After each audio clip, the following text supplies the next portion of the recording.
குருவே சரணம். குருவே சரணம்.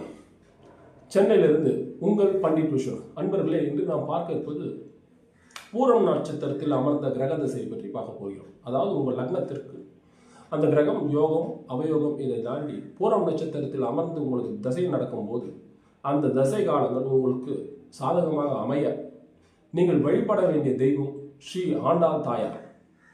அதாவது அனைத்து பெருமாள் கோவில்களிலும் ஆண்டாள் தாயாருக்கு என்பது ஒரு தனி சன்னதி உண்டு.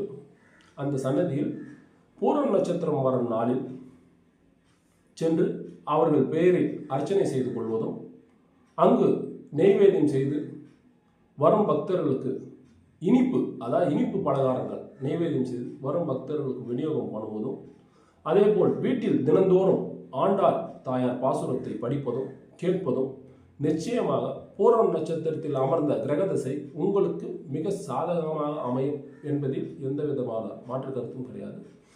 மேலும் நண்பர்களே, இதுபோல் நல்ல ஒரு ஜோதிட தகவல்களை தெரிந்து கொள்ள பின்பற்றுங்கள் உங்கள் விஸ்வக் அஸ்ட்ரோவிஷன் சேனலை. நன்றி, வாழ்த்துக்கள், வாழ்க வளமுடன். Don't forget to like and subscribe our Viswak Astro Vision channel.